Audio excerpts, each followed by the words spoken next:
बिस्मिल्लाहिर्रहमानिर्रहीम।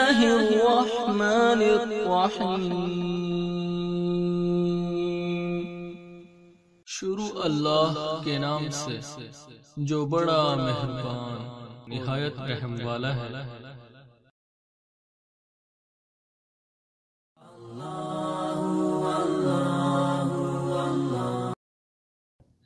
आऊज़ु बिल्लाहि मिनश शैतानिर रजीम। बिस्मिल्लाहिर्रहमानिर्रहीम।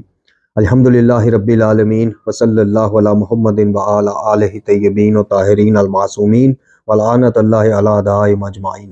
अल्लाहुम्मा सल्लि अला मुहम्मद व आलि मुहम्मद व अज्जिल फरजहुम। मोहतरम नाज़रीन व सामीन, अस्सलामु अलैकुम। आज की नई वीडियो के साथ हाज़िर खिदमत है। मैं हूं अली रूहानी और आप देख रहे हैं हमारा ऑफिशियल यूट्यूब चैनल। मोहतरम नाज़रीन व सामीन, आज की हमारी वीडियो का अन्वान नमाज पंजगाना के औकात कार और इस बाबत इमाम अली बिन अबी तालिब अलैहिस्सलाम की हिदायत यानी नहजुल बलागा से मकतूब नंबर 52 आपकी खिदमत में पेश किया जाएगा। और अभी आपकी स्क्रीनों पर भी आ रहा है, मुफ्ती जाफ़र साहब का तर्जुमा पेश किया जाएगा आपकी खिदमत में। इस मकतूब में मौला कायनात अली बिन अबी तालिब अलैहिस्सलाम ने अपने एक वाली को जो है नमाज़ों के बल्कि मुअत्तद जो वालियान हैं, उनके मुकर्रर करदा नुमाइंदगान हैं, उनको नमाज़ों के औकात कार बताए हैं कि नमाज फ़जर, नमाज ज़ोहर, नमाज असर, मगरिब और इशा के अव्वल वक़्त क्या है, कब तक पढ़ी जा सकती है। तो ये रहनुमाई मौला कायनात अली इब्न अबी तालिब अलैहिस्सलाम ने फरमाई है। इसको आपकी खिदमत में पेश करने का जो मकसद है या मुतवज्जे करने का जो मकसद है वो ये है कि हमारे यहाँ जो हमें मकतब इस्लाम ने हमारी आसानी के लिए और कभी कभी इस्तेमाल करने के लिए एक ऑप्शन, एक सहूलत दी थी कि नमाज़ों को इकट्ठे भी मिलाकर पढ़ लेंगे तो कोई हर्ज नहीं है, पढ़ सकते हैं। बात इतनी थी कि पढ़ सकते हैं। लेकिन आज बदकिस्मती से हमारे यहाँ शिया होने की पहचान जो उन्वानात और पहचानें बनाई गई हैं खुद साख्ता, यानी जिन वो पहचानें या वो नज़रियात या वो उन्वानात जो आइमा तहार से हमें साबित शुदा नहीं मिलते माजरत के साथ, उनमें से एक ये भी है कि नमाज़ों को हमेशा मिलाकर पढ़ना और 3 अजानों को मसाजिद से 3 अजानें देना, जिसकी वजह से आप देखते हैं कि जो इतने तहकीकी नहीं है, जो इतने वो नहीं है, मतलब कुतब से आशना या मकतब से आशना या तहकीक की जुस्तजू नहीं रखते, उन हमारे बहन भाइयों के अजहान में जो चीज़ बचपन से वो सुनते आते हैं वो रासिख हो जाती है कि वाक़यातन हमारी नमाजें 5 हैं और शियों की नमाजें 3 हैं। इनकी अजानें भी 3 हैं और नमाजें भी 3 हैं। तो ये जो एक सहूलत हमें दी गई मकतब इस्लाम की तरफ से, ये बरादरान की कुतब में भी हवाले मिलते हैं। जनाब अब्दुल्लाह इब्न अब्बास रज़ी अल्लाह ताला अन्हु से भी रवायत है कि आपसे जब पूछा गया कि क्या वजह है रसूलुल्लाह सल्लल्लाहु अलैहि वसल्लम ने बगैर ना सफ़र है, ना तूफ़ान है, बारिश है, ना इस तरह की वो है, तो नमाज़ों को इकट्ठे, तो आपने कहा इसलिए कि आपने फरमाया सरकार रसालत माब खातमुल अंबिया सल्लल्लाहु अलैहि वसल्लम ने कि उम्मत में से तंगी दूर हो जाए, उनको पता चल जाए कि नमाज़ों को मिलाकर भी पढ़ लिया जाए तो कोई हर्ज नहीं, पढ़ सकते हैं। बात इतनी थी कि पढ़ सकते हैं। ये बात तो ना रसूल खुदा सल्लल्लाहु अलैहि वसल्लम से साबित है और ना उनसे लेके आखिरी इमाम तक साबित है कि हमेशा ही मिलाकर पढ़ना है, हमेशा ही मतलब पढ़ना ही इसी तरह है। अगर अलग अलग पढ़ी तो हम अपने मकतब से निकल जाएंगे।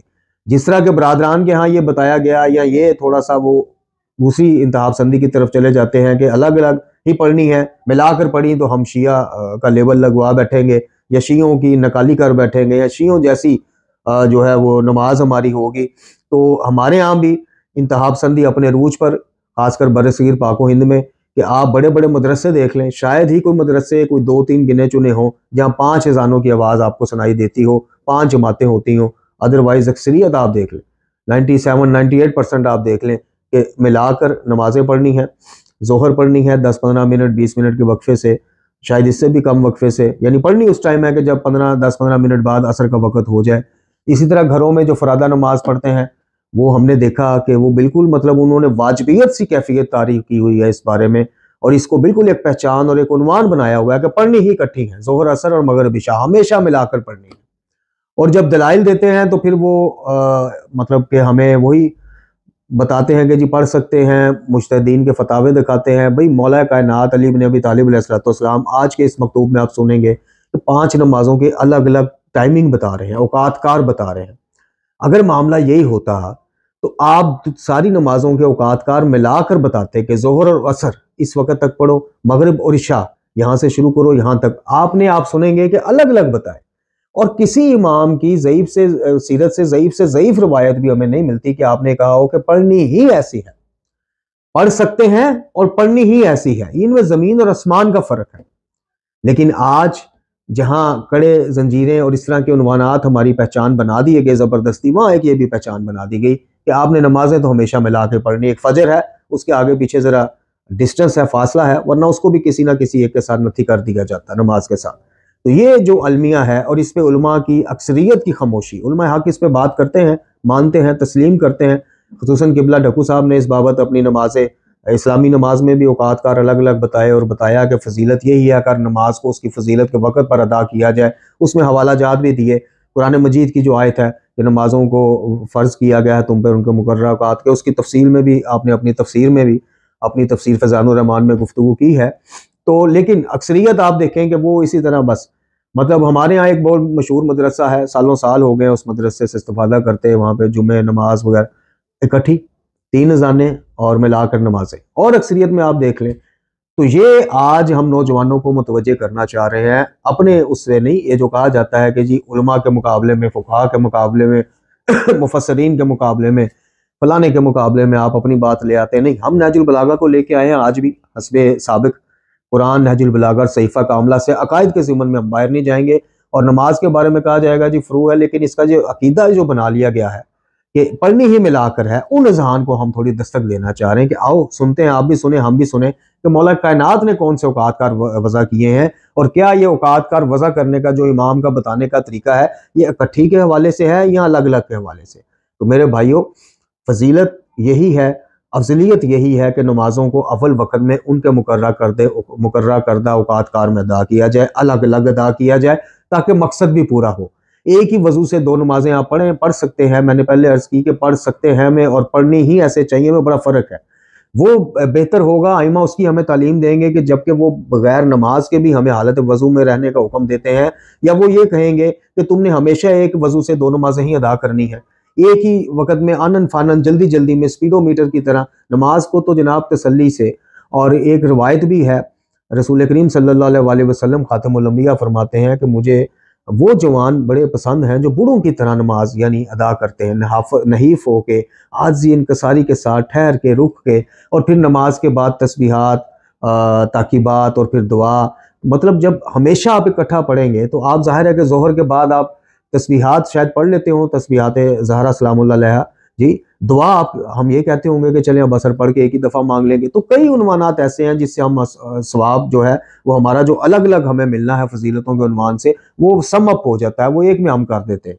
वो ज़िक्र अज़कार है तो हम कहते हैं चलें अब ज़ोहर पढ़ लिया, अब 10 मिनट बाद असर पढ़ के फिर एक ही दफ़ा कर लेते हैं, दुआ एक ही दफ़ा मांग लेते हैं। ये कुछ चीज़ें हैं जो हमने खुद से उस सांचे में खुद को ढाल लिया है, खुद से अडॉप्ट कर लिया, खुद से अकीदा बना लिया है कि पढ़नी इकट्ठी है।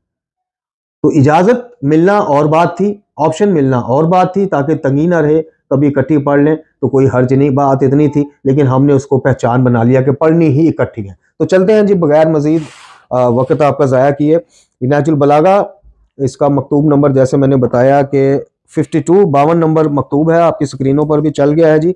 ये मुफ्ती जाफ़र साहब का तर्जमा मरकज़ अफ़कार इस्लामी वालों का जो तबाह करदा एडिशन है, इसका सफ़ा नंबर 763 इसमें एक मकतूब है जिसका उन्वान है नमाज के बारे में मुख्तलिफ शहरों के हुक्मरानों के नाम। यानी ये ख़त मौला कायनात अली इब्न अबी तालिब अलैहिस्सलाम ने नमाज के बारे में लिखा, मुख्तलिफ शहरों के हुक्मरान वालियों के नाम। अच्छा जी, इसमें आपने जो इब्तिदा की नमाज ज़ोहर से की, फरमाते हैं कि ज़ोहर की नमाज पढ़ाओ इस वक्त तक कि सूरज इतना झुक जाए कि बकरियों के बाड़े की दीवार का साया इसके बराबर हो जाए। ज़ोहर की नमाज पढ़ाओ इस वक्त तक, अपने वक्त शुरू होने से लेकर, यानी वो जो ज़वाल का वो शुरू हो जाता है उस वक्त से लेकर इस वक्त तक जब बकरियों के बाड़े की दीवार का साया उसके बराबर हो जाए, यानी बाड़े का जो साया है वो बाड़े के बराबर हो जाए। इसके बाद आप फरमाते हैं और असर की नमाज इस वक्त तक पढ़ा देना चाहिए कि सूरज अभी रोशन हो और जिंदा हो और दिन भी अभी इतना बाकी हो कि कम से कम 6 मील की मुसाफत तय की जा सके।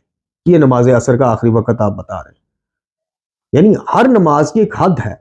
ये जो मिलाकर पढ़ने की भी हमें ऑप्शन दी गई है, इनकी तौज़ीहात से देख लीजिएगा कि जोहर को इतना लेट करना कि असर के अव्वल वक़्त, शुरुआती वक़्त में उसको मिलाकर पहले वो उसका सवाब क्या उतना ही रहता है? ये भी किसी आलिम से पूछ लीजिएगा, अपने पसंदीदा आलिम दीन से या अपने मुज्तहिदीन में से किसी के। अव्वल वक़्त की फजीलत अपनी एक फजीलत है, अपना एक मुकाम है उसका। बहरहाल नमाज असर के बारे में कहा कि इतना सूरज हो कि कम से कम 6 मील की मुसाफत तय की जा सके। इसके बाद आप फरमाते हैं और मगरिब की नमाज इस वक़्त पढ़ाओ जब रोज़ादार रोज़ा अफ्तार करता है और हाजी अरफात से वापस आ जाते हैं। ये है नमाज मगरिब का अव्वल वक़्त, शुरुआती वक़्त। और इसके बाद इसको मकतब तशय्यो के मुताबिक इसकी टाइमिंग है कि आप इसको इशा से पहले पहले, यानी इसका जो अज़ाई वक़्त है, इज़ाफ़ी वक़्त है, वो अलग है। लेकिन जो अव्वल वक़्त है वो ये है कि जब रोज़ादार रोज़ा अफ्तार करता है और हाजी जो है हुज्जाज किराम जो है अरफात से वापस आ जाते हैं। इसके बाद इमाम फरमाते हैं और इशा की नमाज मगरिब की सुर्खी गायब होने से लेकर रात के 1/3 हिस्से तक पढ़ाओ। ये देखिए अब आप कि जब मगरिब की सुर्खी गायब हो जाए तो इसका मतलब क्या बनता है? इसका मतलब यह बना कि जो नमाज मगरिब का अव्वल वक़्त था वो रुखसत हुआ जाता है। अब इज़ाफ़ी या अज़ाई वक़्त आप उसको जो भी उन्वान दे लें वो है, ठीक है, आप कज़ा करके नहीं पढ़ेंगे मकतब तशय्यो के उसके मुताबिक, लेकिन अव्वल वक़्त की फजीलत से हम महरूम रह गए। अच्छा जी, नमाज इशा को मगरिब की सुर्खी गायब होने से रात के 1/3 हिस्से तक उसका वक़्त बाकी है, उस वक़्त तक आप पढ़ सकते हो, पढ़ा सकते हो। यहाँ पढ़ाने की बात है, यानी इस दौरान आप कोई सा भी टाइम करके जमात भी करवाना चाहें तो आप करवा सकते हैं। और सुबह की नमाज इस वक़्त पढ़ाओ जब आदमी अपने हमराही का चेहरा पहचान ले। ये सुबह की नमाज का अव्वल वक़्त है, उसका शुरुआती वक़्त है कि इस वक़्त पढ़ाओ जब आदमी अपने हमराही का, यानी अगर 2 बंदे साथ चल रहे हैं तो सूरज की जो तलू होने का वो है आसार इतने हो कि जो साथ मेरे बैठा है या चल रहा है उसका मैं चेहरा जो है बगैर किसी मसनूई लाइट के, टॉर्च के, लाइट के पहचान लूँ। बाहर, ये बाहर की बात है। अब कमरे में गुप्पन देरा करके पर्दे आगे करके बंदा कहे जी साथ वाली शक्ल नजर नहीं आ रही, अभी टाइम नहीं हुआ, ये वो उन्वान बता रहे हैं ज़ेरे आसमान। वो जब ज़ेरे आसमान 2 हमराही हों, 2 साथी हों, जब एक दूसरे का चेहरा बगैर किसी उसके पहचान लें तो उन फजर की नमाज का वक़्त शुरू हो जाता है। अच्छा, इसके बाद फिर आपने एक इस बाबत नमाज बाजमात करवाने वाले पेश नमाज को एक हिदायत भी की है, यानी जो भी बंदा पेश नमाजी का फ़र्ज़ अदा करे उसके लिए मौलाए कायनात अली इब्न अबी तालिब अलैहिस्सलाम की एक हिदायत भी है। और वो क्या है? वो ये है कि और नमाज इतनी मुख्तसर पढ़ाओ कि जो इनमें सबसे कमज़ोर आदमी पर भी गिरा ना हो, बार ना हो और लोगों के लिए सबर आज़माना बन जाओ। यानी नमाज बाजमात जब पढ़ाओ, ठीक है, आप फरादा नमाज अकेले पढ़ रहे हैं तो आप खुशू खुजू में आप कोई लंबी सूरा पढ़ लें, मुस्तहबात सारे अदा कर लें, वो आपका वो है, जितना आप गुड़ डालेंगे उतना मीठा होगा। लेकिन बात जब इज्तमाइयत की आएगी, जब आपके पीछे 10, 20, 50 बंदे जमात नमाज नीत के खड़े हैं, तो फिर मौला फरमा रहे हैं कि मुख्तसर पढ़ाओ कि इसलिए कि इनमें जो सबसे कमज़ोर आदमी भी हो तो उस पर भी ये वजनी ना हो, बार ना हो, गिरा ना हो, तंग ना पड़ जाए, या वो मतलब अपनी तबीयत की वजह से काला ना पड़ जाए, जिसे पंजाबी में कहते हैं काला पड़ जाना। और लोगों के लिए सबर आजमाना बनाओ कि अपनी वो पेश नमाजी दिखाने के लिए, अपना वो सवाब के असूल के लिए, अपना दिखाने के लिए जी फलां बड़ी तवील नमाज, उसके लिए लोगों के लिए सब आजमाइश का बायस ना बन जाओ, मुख्तसरन पढ़ाओ। मुझे याद है कि नमाज जुमा के बाद जामतुल मुंतज़र में नमाज असर की जो इमामत है पेश नमाजी, वो शहीद गुलाम हुसैन नशवी साहब आला मुकामा करवाते थे और बड़ी मुख्तसर नमाज पढ़ाते थे। और हमेशा उन्होंने पहली रकात में जो है सूरह हमद के बाद सूरह कौसर और मतलब दूसरी के बाद सूरह तौहीद। तो एक दफ़ा हम जब उनसे हफ्ते में 2-3 दफ़ा जाते थे कुछ असूल इल्म के लिए उनके कमरे में प्राइवेटली, तो एक दफ़ा ये सवाल हमने किया कि क़िबला आप कभी तो सूरह मुबारका कौसर या असर से हट के कोई दूसरी सूरह भी पढ़ाया करें। तो उस वक़्त उन्होंने कहा था कि इस्लाम में पसंदीदा तरीन अमल यही है बेटा कि नमाज जब जमात करवा रहे हो तो मुख्तसरन पढ़ाओ, जब अलग पढ़ रहे हो तो फिर ठीक है, जितनी आप में कैपेसिटी है, हिम्मत है, जितनी देर आप अपना खुशू खुजू बरकरार रख सकते हो उसमें कोई नहीं, आप लंबे सूरा पढ़ें, सारे मुस्तहबात अब अदा करें, वाजिबात से हटकर जो भी वो उन्वानात है। तो ये उन्होंने भी हमें बताया था। तो ये था जनाब आज का मुख्तसरन मगर मुतवज्जे कर देने वाला मौला का मकतूब कि जिसमें आपने नमाजों के औकात कार बताए। हमारा सवाल सिर्फ इतना ही है, हमारी दावत फ़िक्र सिर्फ इतनी है कि अगर नमाजें हमेशा ही मिलाकर पढ़ना ही वो है, अच्छा ज़बानी कलामी मानेंगे, सारे मानेंगे, लेकिन हिम्मत कोई नहीं करता कि इस रस्म को इसमें से निकलें, इसको तोड़ें। और कहीं हमारी जो मकतब जाफरिया के मसाजिद हैं या जामियात हैं या मसाजिद हैं, वहाँ पे इस रस्म को तोड़ते हुए 5 अज़ानें दें और 5 औकात कार नमाज का मुकर्रर करें और लोगों को बताएं, गाइड करें कि भाई आप इकट्ठे भी पढ़ना चाहें, मिलाकर पढ़ना चाहें तो आप पढ़ सकते हैं, लेकिन ज़रूरी नहीं है कि मिलाकर ही इकट्ठी पढ़नी है।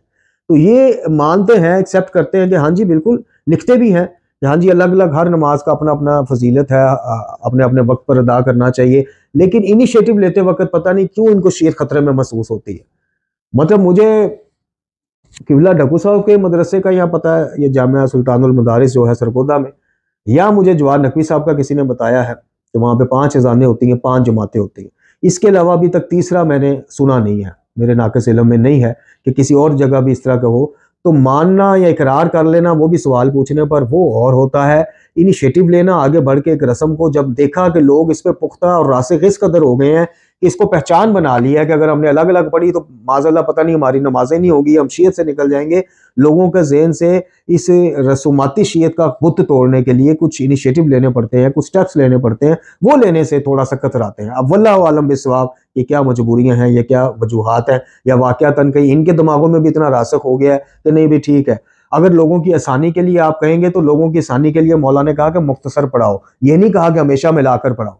यानी एक उन्वान ये भी ये दे देते हैं कि जी वो दूर दराज से लोग आते हैं जुमात में शिरकत के लिए, तो मुख्तसर वक़्त में 2 जुमातों में शिरकत कर लेते हैं। ये आपने खुद से माजरत के साथ घर लिया है। ये अभी नहजुल बलागा में भी आपने सुन लिया कि मुख्तसर पढ़ाने का ज़रूर हुक्म है मौला की तरफ से, मिलाकर पढ़ाने का हमेशा हुक्म नहीं है कि हमेशा ही जनाब 10 मिनट 15 मिनट के वक्फे से तुम दूसरी जमात करवा दो। इस तरह का कोई कंपलसरी ये नहीं है, ऑप्शन है, सहूलत है, कभी इस्तेफादा कर लिया जब तक अल्लाह ताला सेहत। और क्या हमारा बींग मोमिन दिल नहीं करता कि हम अलग अलग सवाब के मजे लूटें, ज़्यादा से ज़्यादा सवाब लें, फजर का फजर में लें, जोहर का जोहर में लें, ताकि बात पढ़ें, सुकून से दुआ मांगे, और असर का असर के अव्वल वक्त में अदा करके सुन्नत मासूमीन पूरी करें। तो ये चीज़ें हैं जो छोटी छोटी हैं, लेकिन इन छोटी छोटियों को इतना बड़ा बना दिया गया कि आज इनसे थोड़ा सा इनहराफ करने वाला या इनकी बाबत असल चीज़ बताने वाला यार लोगों को शीयत से मुनहरफ लगता है, यार लोगों को एजेंट लगता है। अल्लाह रब्बुल इज़्ज़त से दुआ है कि हमें तालीमात कुरान वाले बैत पढ़ने, समझने और इन पर अमल करने की तौफीक अता फरमाए, खात्मा बिल ईमान फरमाए, इमाम ज़मा जल्लल्लाहु ताला फर्ज शरीफ के ज़हूर में ताजील फरमाए, हमें सानियाँ दे और सानियाँ बांटने की तौफीक अता फरमाए। ला हौला वला कुव्वता इल्ला बिल्लाहिल अलीयुल अज़ीम व सल्लल्लाहु अला मुहम्मदिन व अला आलिहि तय्यबीन ताहिरीन।